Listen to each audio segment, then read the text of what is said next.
శ్రీ విఘ్నేశ్వరాయ నమ. శ్రీ గురుభ్యో నమ. శ్రీ జగదంబాయ నమ. పిండజ ప్రవరారూఢ చండకోపాస్త్రకైర్యుత ప్రసాదం తనుతే మహం చంద్రగంటేతి విశ్రుత. దేవి భాగవతం వింటూ ఉన్నాము. తృతీయ స్కందంలో శశికళ సుదర్శనుల పరిచయం కొంత భాగం, సుదర్శన రాజపుత్రుల సంవాదము, శశికళ మాతాపితృ సంవాదము ముందు భాగంలో విన్నాము. ఇక శశికళ సుదర్శనుల వివాహం విందాం. విశ్వాసపాత్రులైన వేద పండితులను రావించి ఆ రాత్రికి శశికళ సుదర్శనుల వివాహం గుట్టుగా గృహంలో జరిపించేశాడు. నూతన వస్త్రద్వయము, కుండలద్వయము, 200 మదపుటేనుగులు, మంచి గుర్రాలు పూనిన 200 రథాలు, 200 ధనుస్సులు, బాణాలు నిండిన తూణీరాలు, 2 గోవులు పారిపర్యంగా బహుకరించాడు. కోడల్ని చూసి మనోరమ మనస్సు శాంతించింది. ఒక నిధి దొరికినంత సంబరపడింది. సుబాహుడి భార్య సాలంకృత అయిన దాసీజనాన్ని 1000 మందిని కూతురికి బహుమతిగా ఇచ్చింది. 100 ఆడ ఏనుగులను ఇచ్చింది. రత్నాభరణాలు, దివ్య వస్త్రాలు లెక్కలేదు. సింధు దేశోద్భవాలైన ఉత్తమ జాతి అశ్వాలను 2000 బహుకరించింది. ధాన్యము, పప్పులు, ఉప్పులు, వంటపాత్రలతో నిండిన 200 శకటాలను సమర్పించారు. మిగతా బహుమతులను మోసుకు వెళ్ళడానికి 300 ఒంటెలను సిద్ధపరిచారు. అంతా అయ్యాక సుబాహుడు మనోరమాదేవికి కొంచెం దగ్గరగా వెళ్ళి వినయంగా నమస్కరించాడు. ఉత్తమ క్షత్రియ కుల సంజాత, నేను నీ దాసుణ్ణి. మనోగతం ఏదైనా ఉంటే తెలియజేయి, నెరవేరుస్తాను అన్నాడు. మనోరమ కళ్ళల్లో ఆనంద బాష్పాలు, పట్టరాని సంతోషంతో పరవశించిపోయింది. ఒకవైపు ఆనందము, మరోవైపు కృతజ్ఞత అభినందన పురస్సరంగా పలికింది. మహారాజా, నీకు నీ వంశానికి శుభమగుగాక, సకల సమృద్ధులు సమకూరుగాక. మా అబ్బాయికి మీ కన్యారత్నాన్ని ఇచ్చారు చాలు, అంతకు మించిన సన్మానం మాకు మరొకటి ఉండదు. ఆనందాన్ని ప్రకటించడానికి నిజంగా మాటలు అందడం లేదు. నేను వంది పుత్రికను కాను, మాగధ పుత్రికను కానాయే. అయినా నా వాళ్ళని నేను పొగడమేమిటి? మీ సంబంధం వల్ల ఈవేళ మా అబ్బాయి మేరు సదృశుడయ్యాడు. రాజహీనుడికి ఉత్తమ కన్యను ఇచ్చారంటే మీ చరిత్ర, మీ పవిత్రత ఎటువంటివో అర్థం చేసుకోగలుగుతున్నాను. ఆనందంగా ఉంది, ఆశ్చర్యంగానూ ఉంది. తండ్రిని కోల్పోయి, రాజ్యం కోల్పోయి, నిర్ధనుడి కందమూలాలు పొలాలు తింటూ అరణ్యవాసం చేస్తున్న ఒంటరివానికి ఇంతమంది రాకుమారులను కాదని కన్యనిచ్చారంటే ఇది సామాన్య విషయమా? సమస్థాయిని చూసుకుంటారేమో కానీ ఇలాగా గుణవతి రూపవతి అయిన కన్యను ఎవరు మా అబ్బాయి లాంటి వాడికి ఎవరు? మీ సౌజన్యానికి చేతులు జోడించి నమస్కరిస్తున్నాను, కృతజ్ఞత ప్రకటిస్తున్నాను. పైగా ఇంతమంది బలవంతులైన భూపతులతో వైరానికి సిద్ధపడి పనిచేశారంటే మీ ధైర్యానికి అభినందిస్తున్నాను. మనోరమాదేవి మాటలకు సుబాహుడు ఎంతో సంతృప్తి చెందాడు. మళ్ళీ నమస్కరించాడు. సవనీయంగా ఒక ప్రతిపాదన చేశాడు. రాజపుత్రి, మీరు మరోలా అనుకోకపోతే నాదొక మనవి. ఈ కాశీరాజ్యాన్ని మీరు స్వీకరించండి, నేను సేనాపతిగా ఉంటాను. లేదంటే అర్ధరాజ్యం స్వీకరించండి. వారణాసిని విడిచిపెట్టి మీరు ఆశ్రమంలోనో మరో నగరంలోనో ఉండడం నాకు సమ్మతం కాదు. పడినంతకాలం కష్టాలు పడ్డారు, ఇప్పుడైనా రాజభోగాలు తిరిగి అనుభవించండి. ఇంకా ఈ రాకుమారులు అంటారా, వారి సంగతి నేను చూసుకుంటాను. 2 దారులు కనపడుతున్నాయి. స్వయంగా వెళ్ళి జరిగిన విషయం సవినయంగా మనవి చేస్తాను.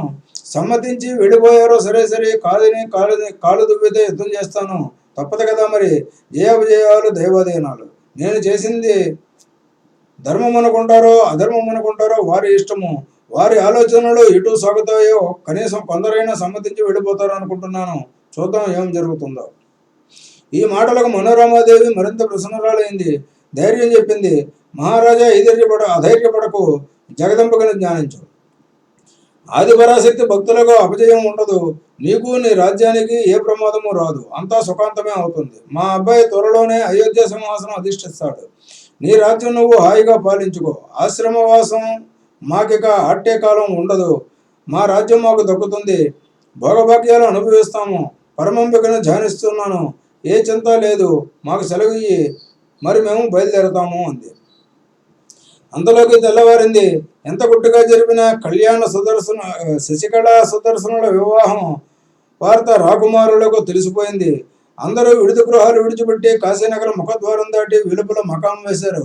సుబాహుడు చేసినది సమంజసమే అనిపించిన వారు కొందరు వెళ్ళిపోగా, మిగిలిన వారు అవమానంగా భావించి ప్రతీకారం ఎలా తీర్చుకుందామో అని చర్చించుకుంటున్నారు. సుబాహుణ్ణి సుదర్శనుణ్ణి సంహరించి శశికళను అపహరించుకుపోదామనే దురాలోచనలో ఉన్నారు. రాజధానిలో మంగళతూర్యానాదాలు, మృదంగధ్వనులు, సన్నాయి మూతలు మిన్నుముట్టాయి. యుధాజిత్తు, శత్రుజిత్తు ప్రభుతులకు క్రోధం తారాస్థాయికి చేరుకుంది. సుబాహుడు సురోజ్ఞులతో కలిసి వీరందరి దగ్గరకు వచ్చాడు. రాజులు ముఖాలు బిగించుకొని మౌనంగా నిలబడ్డారు. అందరికీ నమస్కరించి సుబాహుడు, క్షత్రియ వంశజులారా, సహృదయులారా, దయామయులారా, నగరంలోకి దయచేయండి. హితమో అహితమో తెలియదు కానీ మా అమ్మాయి సుదర్శనుని వివాహం ఆడింది. కోపించకండి, ఉపశమించండి. ఇచ్చా స్వయంవరం కదా, సుదర్శనుణ్ణి వరించాను, మరెవరిని వరించను అన్నప్పుడు అంగీకరించి వివాహం జరపడం నా ధర్మం కదా, జరిపించాను. మీరంతా వచ్చి పెళ్లి భోజనం చేసి వెళ్ళండి అన్నాడు. సుబాహు, చాలా గొప్ప పని చేశావు, సంతోషం. ఇక నువ్వు దయచేసి వెళ్ళొచ్చు. చేయవలసిన పెళ్లి పనులు ఇంకా చాలా ఉండి ఉంటాయి, చూసుకో, వెళ్ళు. మా నగరాలకు మేము పోతాం అన్నారు రాకుమారుడు. వీళ్ళ పన్నాగం ఏమిటో, ఏమి చేస్తారో అని శంకిస్తూనే సుబాహుడు నగరంలోకి తిరిగి వచ్చేశాడు. యుధాజిత్తు నాయకత్వంలో కూడబలుక్కొని సేనా సమేతులై రాకుమారులు శశికళ సుదర్శనులు భరద్వాజాశ్రమానికి తిరిగి వెళ్లే దారిలో కాపలా వేశారు. సుదర్శనుణ్ణి మనోరమను చంపాలి, శశికళను అపహరించాలి, ఇది వీరి లక్ష్యం. లేకపోతే వీడి కూతురి పెళ్లి చూసి వెళ్ళటానిక వచ్చామా? అలా వెడితే మన పరువేమి కాను? సొంత రాజ్యంలో ఇక తలెత్తుకోగలమా? ఇవే వారి ఆలోచనలు. ఆ ముచ్చట ఈ ముచ్చట పేరు చెప్పి 6 రోజుల పాటు శశికళ సుదర్శనలను రాజధానిలోనే, అంటే కాశీలోనే ఉంచేశాడు సుబాహుడు. అప్పటికి చారుల ద్వారా యుధాజిత్తు ప్రభుతుల పన్నగ తెలిసింది. చతురంగ బలాలను తోడు ఇచ్చి శశికళ సుదర్శనలను మనోరమాదేవిని సాగనంపాడు. వెనకగా తాను మరింత సైన్యంతో కదిలాడు. సుదర్శన యుధాజిత్తుల యుద్ధం. సుదర్శనుడు రథం వేగంగా పరుగులు తీస్తోంది. కొంత దూరం వెళ్లేసరికి శత్రు సైన్యాలు అడ్డగించాయి. అర్ధవర్తులాకారంలో ఎదురు నిలిచాయి. శత్రుజిత్తు ముందుగా సోదరుడిపైకి బాణాలు వేశాడు. సుదర్శనుడు వాటిని మధ్యలోనే ముక్కలు చేశాడు. యుధాజిత్తు విజృంభించాడు. ధనుసు నుంచి పుంఖాలుగా బాణాలు కురిపిస్తున్నాడు. సుదర్శనుడు తగిన రీతిలో సమఉజ్జీగా సమాధానం చెబుతూ ఉన్నాడు. ఇంతలో కాశీనరేశ్వరుడు సుబాహుడు వచ్చి చేరుకున్నాడు. యుద్ధానికి దిగబోయాడు. సుదర్శనుడు వారించాడు. ప్రధానంగా యుద్ధం శత్రుజిత్తు యుధాజిత్తులకు సుదర్శనుడికి జరుగుతోంది. మిగతా వారంతా ప్రేక్షక పాత్ర వహించారు. సంగ్రామం తీవ్రస్థాయికి చేరుకుంది. దారుణంగా జరుగుతోంది. హఠాత్తుగా దేవి ప్రత్యక్షమైంది. అల్లంత ఎత్తున ఆకాశంలో అందరికీ కనిపించింది. సింహవాహనారూఢ వరాభూషణ భూషిత నానా దివ్యాయుధర దివ్యాంబర పరాధీన మందార సమమాలికా విరాజమాన. రాజులంతా ఆశ్చర్యచకితులవుతున్నారు. సైనికులు నిశ్చేష్టులయ్యారు. ఎవరు ఈ సింహవాహన? కన్నది కాదు, విన్నది కాదు, ఏమిటి ఈ వింత అనుకున్నారు. శశికళా సుదర్శనుడు మనోరమకి భక్తి ప్రపత్తులతో నమస్కరించారు. జగన్మాత అనుగ్రహించి ప్రత్యక్షమైంది. చూడమని సుబాహుడితో నమస్కరింపజేశారు. మహారాజా, నేను నిర్భయుణ్ణి, ఇప్పుడు ఇంకా నిర్భయుణ్ణి. జగదంబిక దివ్య దర్శనం లభించింది అంటూ సుదర్శనుడు మరొకసారి ఆదిపరాశక్తికి శిరస్సు వంచి నమస్కరించాడు. కామరాజ మహాబీజాక్షరాన్ని జపించాడు. అమ్మవారి సింహం ఒక్కసారి గర్జించింది. శత్రు సైన్యంలో ఏనుగులు, గుర్రాలు కకావేకలాలై పరుగులు తీశాయి. ఒక్కసారిగా ఝంఝామారుతం వీచి శత్రు సైనికుల్లో కళ్ళల్లో దుమ్ము కొట్టింది. సుదర్శనుడు సేనాధిపతిని పిలిచి చెప్పాడు, జగన్మాత మనకు రక్షగా నిలిచింది. ఈ శత్రురాజులు అలా బొమ్మల్లా నిలబడి చూస్తూనే ఉంటారు. ఈ మార్గాన నిర్భయంగా మన ప్రయాణం సాగించండి, నిరాటంకంగా గమ్యం చేరుదాము అన్నాడు. యథావిధిగా రథాలు కదిలాయి. యుధాజిత్తు అక్కసతో మండిపడ్డాడు. తోటి రాజులను ఉసుకొలిపాడు.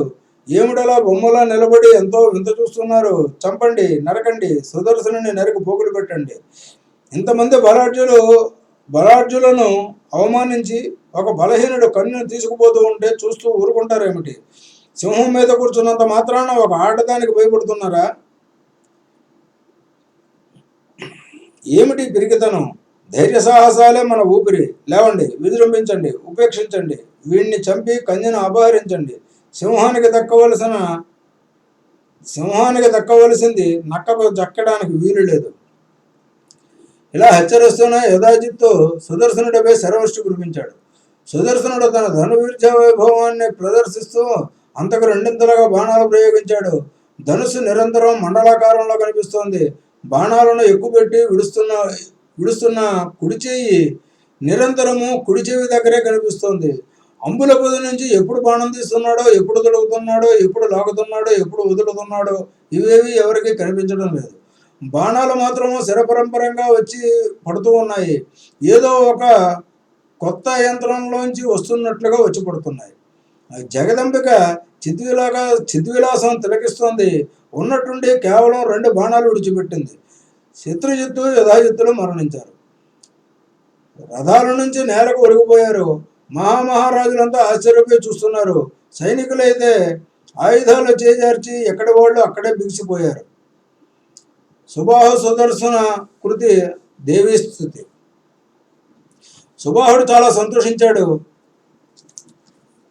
హే దుర్గతినాశిని దుర్గే అంటూ చేతులు జోడించాడు. జగన్మాతను స్తుతించాడు.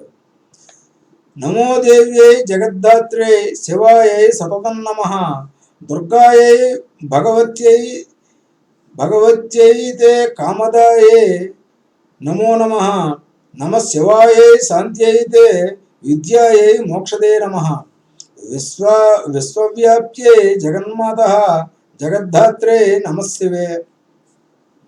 అమ్మా, నీవు నిర్గుణవు, నేను సగుణులను. బుద్ధితో ఎంత ఆలోచించినా నిన్ను తెలుసుకోలేను. భక్తుల ఆర్తిని తొలగించి పరాశక్తివి నువ్వు. నీ ప్రభావం ఎంత స్పష్టంగా ప్రకటవుతూ అవుతూ ఉంటే ఏమని స్తుతించను, ఎలా స్తుతించను? వాగ్దేవతవు నువ్వు, సర్వత్రా నువ్వే. బుద్ధి, విద్య, మతి, గతి అన్నీ అందరికీ నువ్వే. ఆత్మరూపవు, సర్వమనోనియంత్రివి. నిన్ను స్తుతించడమైనా నీ అనుగ్రహం లేకుండా సాధ్యం కాదు. నీ గుణాలను బ్రహ్మాది దేవతలు నిరంతరము స్తుతిస్తున్నారే కానీ ఇప్పటికీ పాదం ముట్టలేకపోతున్నారు. ఇక నేననగా ఏ పాటి? ఇంతకాలము సజ్జన సాంగత్యం లేక, చిత్తశుద్ధి లేక నిన్ను స్తుతించలేకపోయాను. ప్రాసంగికంగానైనా ప్రస్తావించలేకపోయాను. ఇప్పుడు సుదర్శనుడు అల్లుడు కావడంతో అద్భుతమైన నీ దివ్య రూప సందర్శనము మహాభాగ్యము లభించింది. ధన్యుణ్ణి దేవి, ధన్యుణ్ణి. బ్రహ్మాది సకల దేవతలు, మహర్షులు, మహాయోగులు నిరంతరము కాంక్షించే నీ దివ్య దర్శనము ఎవరికీ దక్కనది. నాకు సమధమాదులు ఏమీ లేకుండా సులభంగా దక్కింది.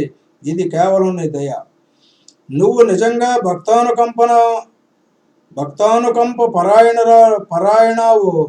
ఇంతకన్నా నిదర్శనం ఏమి కావాలి? కష్టాలలో ఉన్న సుదర్శనుని రక్షించావు. అతడి శత్రువులను క్షణకాలంలో సంహరించావు. పరమపవిత్రమైన నీ భక్త రక్షణ చరిత్రకు ఇదే ప్రత్యక్ష నిదర్శనము. ఒక రకంగా చూస్తే ఇందులో ఆశ్చర్యం ఏమీ లేదు. నీ భక్తుణ్ణి, నీ సేవకుణ్ణి నీవు కాపాడడం, అతడి యశస్సును దశ దిశలకు వ్యాపింపజేయడము ఇది నీకు సహజ గుణము. జనన మరణాది భయాలను తొలగించే దివ్యశక్తివి. చరాచర జగత్తుకి ప్రాణప్రదవు. పాప పుణ్యాలకు అతీతవు. ఒక జపం కానీ, ఒక సేవ కానీ ఏమీ తెలియని అజ్ఞానిని నన్ను కరుణించావు. దివ్య దర్శనం అనుగ్రహించావు. నేను కృతార్థుణ్ణి. నా జన్మ ధన్యమైంది. నీ శక్తి, నీ ప్రభావము, నీ దయాగుణము అవగతమయ్యాయి. కాశీనరేశుడు సుబాహుడు అచంచల భక్తి విశ్వాసములతో తన్మయుడై స్తుతించేసరికి జగజ్జనని ప్రసన్నవదన అయ్యింది. కావలసిన వరం కోరుకోమంది. జగన్మాత, ఏమి కోరుకోమంటావు? దేవలోకంతో సహా సకల భూమండలాన్ని ఒకవైపు ఉంచి నీ దివ్య దర్శనం ఒకవైపు ఉంచితే అవి రెండు సమానం కావు. ముల్లోకాలలో నీ దర్శనానికి సాటి వచ్చేది లేదు. అలాంటి దర్శనాన్ని అనుగ్రహించి కృతార్థుని చేశావు. ఇంతకన్నా వరం ఏమి కావాలి? తల్లి అయినా కోరుకోమన్నాక కోరుకోవాలి కనుక అభ్యర్థిస్తున్నాను. నీ పట్ల నా భక్తి నిశ్చలంగా నిరంతరంగా ఉండేటట్టు అనుగ్రహించు. మా నగరంలో నువ్వు ఎల్లప్పుడూ స్థిర నివాసం ఉండాలి. దుర్గాదేవి పేరుతో నిలిచి నన్ను, నా వంశాన్ని, నా ప్రజలను, నా రాజ్యాన్ని సర్వదా సుదర్శనుణ్ణి రక్షించినట్టే రక్షిస్తూ ఉండు. తల్లి, కాశీపట్టణం ఉన్నంతకాలము నీ రక్షణ ఉండాలి, నువ్వు కాపురం ఉండాలి. ఇంతకన్నా నేనేమి కోరుకోను. సకల శుభాలను కలిగించు, శత్రువులను సంహరించు, అభద్రతలను తొలగించు. జనమేజయ, సుబాహుడి అభ్యర్థనకు జగన్మాత సరే అంది. భూమండలం ఉన్నంత వరకు ముక్తిపట్టణం కాశీలో తాను స్థిర నివాసంగా ఉంటానని, అప్పుడు సుదర్శనుడు కూడా సింహవాహనంకు సాష్టాంగ నమస్కారం చేసి భక్తితో స్తుతించాడు. కాశీలో దుర్గాదేవి గుడి అని అంటే ఏ ఆటోవాడైనా తీసుకుని వెళ్తాడు. అక్కడ రమ్యంగా ఉంటుంది. అమ్మవారిని చూసిన కొద్దీ చూడాలనిపిస్తుంది. అదే రూపంతో కొన్ని చోట్ల కొన్ని అమ్మవారి మూర్తులు ఉన్నాయి. ఇంచుమించులో ఇవన్నీ ఒక్కలాగే ఉంటాయి. కర్ణాటకలో కటిల్ అనే ఒక ప్రదేశంలో అక్కడ ఒక దుర్గా పరమేశ్వరు ఉంది. మనకు ఆంధ్రప్రదేశ్లో శ్రీశైలంలో బ్రహ్మరాంబికాదేవి ఉంది. కేరళలో చెంగనూరులో భగవతి మహాదేవ్ టెంపుల్ అని అంటారు. భగవతి అమ్మవారు ఒక ఆవిడ ఉన్నారు. అలాగే త్రిశూర్లో వడకనాథన్ టెంపుల్లో అమ్మవారు. ఇవన్నీ ఒకే రూపంలాగా, ఒకే ఆకారంలో, ఒకే కళతో సంభ్రమాశ్చర్యాలు గొలిపేలాగా, చూసేటప్పటికి మనం మర్చిపోయేలాగా అంతటి దివ్యమైన కళతో శోభిస్తూ మనందరినీ అనుగ్రహిస్తూ ఉన్నాయి. అమ్మా, నీ దయకు అవధులు లేవు కదా. భక్తులు కాని వారిని కూడా కాపాడే ఏకైక కృపానిధివి. భక్తులను అనుగ్రహించే దేవతలు చాలామంది ఉన్నారు, కానీ భక్తులు కాని వారిని కాపాడే తల్లివి నువ్వు మాత్రమే. అది నీ వ్రతము, నీ దీక్ష. అటువంటి దానవు నన్ను కాపాడడంలో వింత ఏముంది? తల్లి, సకల ప్రపంచాన్ని సృష్టిస్తున్నావు, పోషిస్తున్నావు. ప్రళయకాలంలో నువ్వే మళ్ళీ ఉపసంహరిస్తున్నావు. జగన్మాత, ఇప్పుడు నేను ఏమి చేయాలో చెప్పు. ఎక్కడికి వెళ్ళమంటావు? నీ ఆజ్ఞ ఎలా ఉంటే అలా చేస్తాను. నీ అనుజ్ఞ లేకుండా నేను అడుగు కదపను అనేసరికి జగదంబ ప్రసన్న చిత్తంతో పలికింది. సుదర్శన, అయోధ్యకు వెళ్ళు, సింహాసనం అధిష్ఠించు, నీ రాజ్యాన్ని నువ్వు పాలించు. నా అర్చన, స్మరణ, పూజనలు మరిచిపోకు. నీకు, నీ ప్రజలకు సకల సుఖాలు కలిగిస్తాను, రక్షణగా నిలుస్తాను. అష్టమి, నవమి, చతుర్దశి తిథులలో నాకు విశేషార్చనలు బలిదాన విధానంలో జరిపిస్తూ ఉండు. ఇక్కడ బలిదానం అని అంటే జంతు బలి కాదండి, నివేదన అనేదే బలిదానం అనేది. ఈ నీ నగరంలో ప్రజలంతా ముప్పొద్దుల నన్ను అర్చించి శరత్కాలంలో నవరాత్రి దీక్షతో మహాపూజలు జరగాలి. చైత్ర, ఆశ్వయుజ, ఆషాఢ, మాఘ మాసాలలో మహోత్సవాలు జరిపించు. ప్రతి నెల కృష్ణ చతుర్దశి నాడు నాకు చాలా ప్రీతిపాత్రమైన రోజు. ఆ రోజు విశేషంగా అర్చనలు చేసిన వారిని విశేషంగా అనుగ్రహిస్తాను. సుదర్శనుడు చెప్పిన దేవి మహిమ. సుదర్శనుడు మళ్ళీ స్తుతించేలోగా దుర్గాదేవి అంతర్హితమయ్యింది. రాకుమారులందరూ తేరుకొని బిలబిలా వచ్చి సుదర్శనుడికి పాదాభివందనాలు చేశారు. సుబాహుడు కూడా నమస్కరించాడు. దేవతల ముక్కులు అందుకుంటున్న దేవేంద్రుడిలా భాషించాడు ఆ క్షణాన సుదర్శనుడు. అయోధ్యాపతి, నీకు మేమంతా ఈ రోజు నుంచి సామంతులం, సేవకులం. నువ్వు మాకు ప్రభువువి, శాసకుడివి. మమ్మల్ని పాలించు. నీ అనుగ్రహం వల్ల విశ్వేశ్వరి దర్శనం మాకు లభించింది. ఆదిశక్తి చతుర్వర్గ ఫలప్రద. చతుర్వర్గం అంటే ధర్మ, అర్థ, కామ, మోక్ష ఫలప్రద. నీతో పాటు మేము ధన్యులమయ్యాము. నీకోసం జగన్మాత అవతరించిందంటే ఈ భూలోకంలో నీ అంతటి పుణ్యాత్ముడు లేడు, ధన్యాత్ముడు లేడు. మాయామోహితులమై మేము తెలుసుకోలేకపోయాము. నువ్వు చెబుతూనే ఉన్నావు, ఆదిశక్తి ఆజ్ఞ మేరకు స్వయంవరం చూసి వెళ్ళడానికి వచ్చాను అని. కానీ మేము మూఢులము. నీ ప్రభావాన్ని, జగదంబిక ప్రభావాన్ని గ్రహించలేకపోయాము.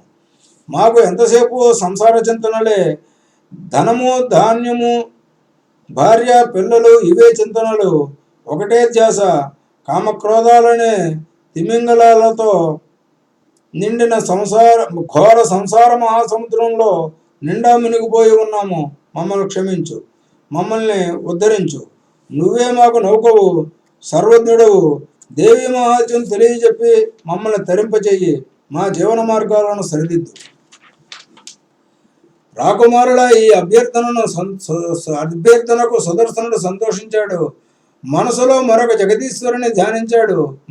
జగదీశ్వరుని ధ్యానించాడు. భూపతులారా, నేను మాత్రము ఆ దేవి మహాత్యాన్ని చెప్పగలనా? హరిహరాదులకే సాధ్యం కాదు. అన్నింటికీ మూలమైన ఆదిపరాశక్తి సాత్విక గుణ ప్రధానంగా మహాలక్ష్మి రూపాన్ని ధరించింది. ఈ జగత్తును పరిపాలిస్తూ ఉంటుంది. రజోగుణ ప్రధానంగా మహాసరస్వతి రూపంలో జగత్తును సృష్టిస్తుంది. మహాకాళి రూపంలో తమోగుణ ప్రధానంగా ప్రళయకాలంలో ఉపసంహరిస్తుంది. ఇవి త్రిగుణ స్వరూపాలు. ఆదిపరాశక్తి మాత్రము గుణాతీత, త్రిమూర్తులకు మూల కారణము. ఆ శక్తిని తెలుసుకోవడం యోగీశ్వరులకైనా అసాధ్యము. సగుణ రూపమే మనకు సుఖసేవ్యం. పరమ కారుణికురాలు, పరమ దయామయి, నా ఉపాస్య దైవము, సాత్విక వైష్ణవీ రూప. సుదర్శన మహారాజా, నువ్వు బాలుడిగా ఉండగానే అడవులకు వచ్చేసావు కదా. పరాశక్తిని ఎలా తెలుసుకున్నావు? ఎలా ఉపాసించావు? ఎవరు ఉపదేశించారు? నీ మీద ఆ తల్లికి ఎంత అనురాగం లేకపోతే ఇలా ప్రత్యక్షంగా వచ్చి సహాయపడుతుంది? అన్ని విశేషాలను చెప్పు మిత్రమా, వినాలని చాలా కుతూహలంగా ఉంది. నృపతులరా, బాల్యంలోనే నాకు మహాదేవి మంత్ర బీజాక్షరం లభించింది. అది కామరాజ బీజమని నాకు తెలియదు. కానీ తదేక దీక్షతో నిరంతరము 12 సంవత్సరాలు పాటు జపించాను. ఎంతకాలం జపించానో, ఎన్ని కోట్లు జపించానో వాస్తవానికి నాకే తెలియదు. భారద్వాజుని ఆశ్రమంలో ఋషీశ్వరులు చెప్పగా దేవి మహాత్మ్యం కొంత తెలుసుకున్నాను. సహజంగా జగన్మాత వాత్సల్య గుణ పరిపూర్ణ కనుక కష్టాలలో కనికరించి ఆదుకుంది. ఇందులో నా గొప్పతనం ఏమీ లేదు. ఇంతకన్నా నేను చెప్పగలిగింది లేదు అని సుదర్శనుడు క్లుప్తంగా ముగించాడు. రాకుమారులు సంతోషించి పరాశక్తి దివ్య దర్శనానుభవాన్ని పదే పదే నెమరు వేసుకుంటూ తమ తమ రాజ్యాలకు వెళ్ళిపోయారు. సుబాహుడు కాశీపట్టణం చేరుకున్నాడు. సుదర్శనుడు శశికళతో, మాతృమూర్తి మనోరమతో అయోధ్యకు రథాలను నడిపించాడు. అప్పటికే శత్రుజిత్ వధ, సుదర్శన విజయము కోసము కోసల ప్రజలకు తెలిసిపోయాయి. మంత్రులు, దండనాయకులు, సేనాపతులు, పౌరులు కోలాహలంగా ఉపనాయకులతో, ఉపాయనాలతో అంటే కానుకలతో ఎదురు వచ్చారు.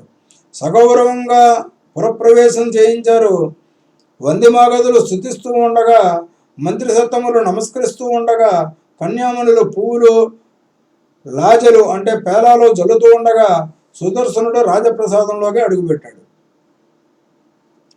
సుదర్శనుడు లీలావతి నోదార్చడం. సరాసరి అంతఃపురంలోకి వెళ్ళి పినతల్లి లీలావతిని సందర్శించి నమస్కరించాడు.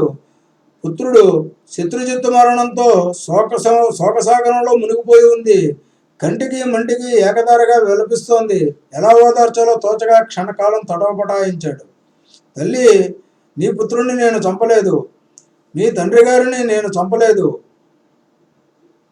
ఒట్టు, నీ పాదాల సాక్షిగా నిజం చెబుతున్నాను. దుర్గాదేవి చేతిలో ముక్తి పొందారు. ఇందులో నా అపరాధం ఏమీ లేదు. నన్ను నమ్ము. అవశ్యం జరగవలసినవి కొన్ని అలా జరుగుతాయి. మన చేతుల్లో ఏమీ లేదు. ప్రతీకార భావన అనేది లేదు. జీవుడు కర్మానుసారంగా సుఖదుఖాలను అనుభవిస్తాడు. ఎవరు కానీ దుఃఖించవలసినది లేదు, ఏమీ లేదు. నాకు నువ్వొకటి, మా అమ్మ ఒకటి కాదు, ఇద్దరూ సమానమే. భేదభావం రవ్వంతైనా నా మనసులో లేదు, ఉండదు. నన్ను నమ్ము. చేసిన కర్మ శుభమో అశుభమో దాని ఫలితం అనుభవించక తప్పదు. సుఖాలకు పొంగిపోకూడదు, దుఃఖాలకు పొంగిపోకూడదు. అంతా దైవాధీనం, మన ఆధీనంలో ఏమీ లేదు. ఇది తెలుసుకున్న మనిషి ఎవరు తనను తాను సహించుకోడు, హింసించుకోడు. చెక్క బొమ్మ ఆడించినట్లుగా ఎలా ఆడుతుందో అలాగే జీవుడు చేసుకున్న కర్మను బట్టి ఆడుతూ ఉంటాడు. నేను అడవుల పాలయ్యాను, కానీ దుఃఖించలేదు. ఏదో కర్మఫలం అనుకున్నాను, అనుభవించాను. నా మాతామహుడు ఇక్కడే దుర్మరణం చెందాడు. నా తల్లి ఏకాకయ్యింది. పసిబిడ్డను నన్ను తీసుకుని దుర్గమారణ్యాలకు భయార్తయ్యే పారిపోయింది. దారిలో దొంగలు దోచుకున్నారు. కట్టుబట్టలతో మిగిలింది. అన్నం మెతుకైనా లేదు. చంకలో పసిబిడ్డ. ఎలాగో భరద్వాజాశ్రమానికి చేరుకుంది. విదల్లుడు దాది మాత్రము విడిచిపెట్టలేక మా అమ్మ వెంట వచ్చారు. ఆశ్రమంలో మునులు మునిపత్నులు దయామయులు కనుక మా ఆలన పాలన చూశారు. కందమూల ఫలాలతో కాలక్షేపం చేశాము. ఇదంతా ఎందుకు చెబుతున్నానంటే, అప్పుడు కూడా ఏనాడు నేను దుఃఖపడలేదు. ఇదిగో ఇప్పుడు రాజ్యం దక్కింది, భోగాలు వచ్చాయని నేను పొంగిపోవడం లేదు. నా హృదయంలో ఎవరి పట్ల వైరం లేదు, మాత్సర్యం లేదు. నన్ను అడిగితే ఈ రాజ్యభోగాల కన్నా నీవార భక్షణమే, అంటే ఆశ్రమాలలో మునులు ఎవరిని ధాన్యము వరిధాన్యము పరిగ ఏరి తెచ్చుకుని దంచుకుని గుప్పుడేసి వండుకొని తింటారు. దాన్ని నీవార భక్షణం అంటారు. ఉత్తమోత్తమం. రాజభోగాలను అనుభవించిన వాడు నరకానికి పోతాడు. వరిధాన్యము తిన్నవాడు స్వర్గానికి పెడతాడు.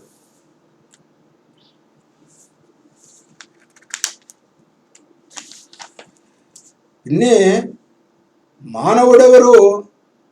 మానవుడెప్పుడు తెలిసి ధర్మం ఆచరించాలి, ఇంద్రియాలను జయించాలి, లేకపోతే నరకం తప్పదు. మానవ జన్మ దుర్లభం. అది పరమ పవిత్రమైన భరతఖండంలో లభించడం మరీ దుర్లభం. అటువంటి జన్మను పొందినందుకు ధర్మ సాధన చేయాలి. స్వర్గ మోక్షదమైన ఈ ధర్మ సాధన మిగతా పశుపక్ష్యాది జాతులలో జన్మిస్తే కుదరదు కదా. అనుక్షణం మనం ఈ విషయాన్ని గుర్తుపెట్టుకోవాలి. వయసులో చిన్నవాడైనా జ్ఞానంలో పెద్దవాడై సుదర్శనుడు చేసిన ఈ ధర్మ ప్రబోధంతో లీలావతి తేరుకుంది. పుత్రశోకాన్ని క్షణంలో వదిలేసింది. జరిగిన సంఘటనలను తలుచుకుని సిగ్గుపడుతూ బదులు పలికింది. నాయన, మా తండ్రి చేసిన దుర్మార్గం వల్ల నేను అపరాధిని అయ్యాను. మీ తాతగారిని చంపడము, న్యాయంగా నీకు దక్కవలసిన రాజ్యాన్ని అపహరించి నా కొడుకుకు కట్టబెట్టడము, ఇవి క్షమించరాని నేరాలు. నిజంగానే నేను సిగ్గుపడుతున్నాను. అప్పుడు నా తండ్రిని కానీ నా కొడుకుని కానీ వారించలేకపోయాను. నా కొడుకు చేసినది ఏమీ లేదు. తప్పు అంతా మా తండ్రిదే. అయితే తాతగారి చెప్పు చేతలలో ఉండిపోవడము, జరిగిన తప్పును ఖండించి సరిదిద్దకపోవడము, ఇవి నా కొడుకు చేసిన అపరాధాలు. సరే, వారి వారి కర్మలను బట్టి ఇద్దరూ గతించారు. వారి కోసం నేను దుఃఖించను, కానీ వారు చేసిన అపరాధాలకు మాత్రం బాధపడుతున్నాను. ఈ క్షణం నుంచి నువ్వే నా పుత్రుడివి. నీ పట్ల నాకు క్రోధం లేదు, ఈర్ష్య లేదు, శోకం లేదు. హాయిగా రాజ్యపాలన సాగించు, ప్రజలను సుఖపెట్టు. దేవి అనుగ్రహం వల్ల అకంటకంగా నీ సామ్రాజ్యం నీకు లభించింది. ధర్మబద్ధంగా పాలించు. మేమంతా చూసి సంతోషిస్తాము, ఆనందిస్తాము, ఆశీర్వదిస్తాము. స్వస్తి. శ్రీ జగదంబ అర్పణమస్తు.